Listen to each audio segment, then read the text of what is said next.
हाय। क्या आपने कभी गौर किया है कि कुछ लोग बहुत ही एक्टिव और क्रिएटिव होते हैं, लेकिन कुछ लोगों की क्रिएटिविटी बिल्कुल ही ज़ीरो होती है।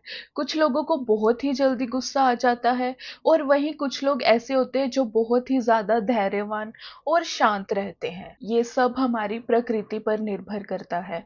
आज हम बात करेंगे आयुर्वेद की सबसे बुनियादी और रहस्यमयी अवधारणा वात, पित्त और कफ प्रकृति के बारे में। तो आइए जानते हैं कि वात, पित्त और कफ प्रकृति क्या है, कैसे ये हमारे शरीर और मन को प्रभावित करती है और क्यों हमें अपने शरीर की प्रकृति जानना जरूरी है। प्रकृति क्या है?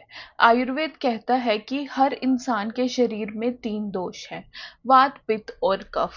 जन्म से ही हर इंसान के शरीर में इन दोषों का एक अनुपात तय किया जाता है और वही अनुपात कहलाता है उस मनुष्य की प्रकृति। इसका मतलब है कोई इंसान वात प्रकृति, कोई पित्त प्रकृति तो कोई कफ प्रकृति होगा। दो दोष मिलकर भी एक प्रकृति बनाते हैं, जैसे कि वात पित्त या फिर पित्त कफ या फिर वात कफ। आइए पहले समझते हैं कि ये दोष करते क्या हैं। वात दोष गति का काम करता है, जैसे कि चलना, बोलना, सांस लेना, खून का बहना, ये सब वात के कारण होता है। पित्त दोष पाचन, मेटाबॉलिज्म और शरीर की गर्मी को नियंत्रित करता है। कफ दोष शरीर को स्थिरता देता है, ताकत देता है। दोस्तों, अब हम तीनों प्रकृति की अलग अलग से बात करेंगे कि किस प्रकृति के व्यक्ति दिखने में कैसे होंगे या फिर उनका स्वभाव कैसा रहता है और उन्हें अपनी लाइफ में एक हेल्दी रहने के लिए क्या करना चाहिए। सबसे पहले बात करेंगे वात प्रकृति की। जिन लोगों में वात दोष डोमिनेंट रहता है वे दिखने में दुबले पतले और उनका वजन बढ़ना बहुत ही मुश्किल होता है। स्किन और हेयर बिल्कुल ड्राई रहते हैं, उन्हें नींद बहुत ही कम आती है, हाथ पैर हमेशा ठंडे रहते हैं। ऐसे लोग स्वभाव से बहुत ही क्रिएटिव, तेज दिमाग वाले और बहुत ही ज्यादा बातें करने वाले होते हैं।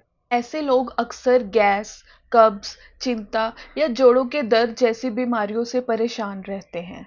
वात प्रकृति के लोगों को ठंडी चीजें कम खानी चाहिए, गर्म चीजें ज्यादा खानी चाहिए। अपनी डाइट में ऑयल्स या फिर घी को इंक्लूड करें, सूखी चीजें अवॉइड करें। टाइम पर सोएं और अपना एक डेली रूटीन बनाएं।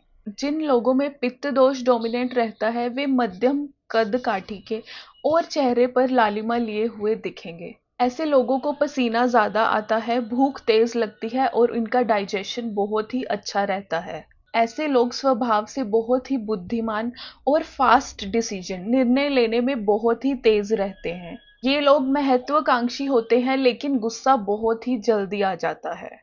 पित्त प्रकृति के लोग अक्सर एसिडिटी, अल्सर्स, स्किन प्रॉब्लम्स या फिर बाल झड़ने जैसी दिक्कतों से परेशान रहते हैं। पित्त प्रकृति वाले लोगों को ठंडी चीजें ज्यादा खानी चाहिए, जैसे कि ठंडा दूध, खीरा या फिर फ्रूट्स आदि। खट्टा खाना और मसालेदार चीजें को कम से कम खानी चाहिए। मेडिटेशन और योगा से अपने गुस्से को कंट्रोल करना चाहिए।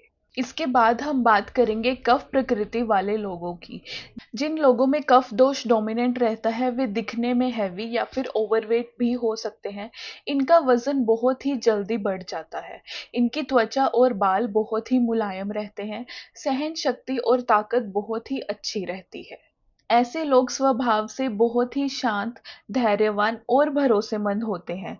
इन्हें गुस्सा बहुत ही कम आता है, लेकिन कभी-कभी आलसी और धीमे भी होते हैं। कफ प्रकृति वाले लोग अक्सर मोटापे से, सर्दी जुकाम, डायबिटीज या फिर एलर्जीज जैसी दिक्कतों से परेशान रहते हैं।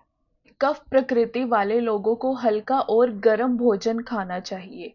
ऑयली फूड बिल्कुल कम खाना चाहिए, मीठा बिल्कुल कम खाना चाहिए। हर रोज वर्कआउट करें और एक्टिव रहें। इसके बाद हम बात करेंगे मिश्रित प्रकृति की। जो लोग वात और पित्त प्रकृति के होंगे वे बहुत ही तेज होंगे, एक्टिव होंगे, लेकिन उन्हें चिंता और गुस्सा दोनों ही बहुत जल्दी आएंगे। जो लोग पित्त और कफ प्रकृति के होते हैं वे बहुत ही स्ट्रॉन्ग और कॉन्फिडेंट रहते हैं, लेकिन उन्हें गुस्सा बहुत जल्दी आता है और उनका वेट भी बहुत जल्दी बढ़ जाता है। जो लोग पित्त और कफ प्रकृति के होते हैं वे बहुत ही स्ट्रॉन्ग और कॉन्फिडेंट रहते हैं, लेकिन ऐसे लोगों को डाइजेशन प्रॉब्लम्स बहुत ज़्यादा आती हैं। जो लोग वात और कफ प्रकृति के होते हैं वे बहुत ही कमज़ोर, उनमें पाचन की बहुत ही ज़्यादा दिक्कतें आती हैं। अगर हमें अपनी प्रकृति के बारे में पता होगा तो हम सही आहार और सही जीवन शैली चुन सकते हैं और बहुत सी बीमारियों से अपना बचाव कर सकते हैं। मानसिक संतुलन और शारीरिक ऊर्जा सही रहती है और सबसे जरूरी हम अपने आप को बेहतर समझ पाते हैं। दोस्तों, आयुर्वेद हमें यही सिखाता है कि एवरी ह्यूमन इज यूनिक। तो अपनी प्रकृति को जानें और उसी के अनुसार अपना जीवन व्यतीत करें। Follow for more.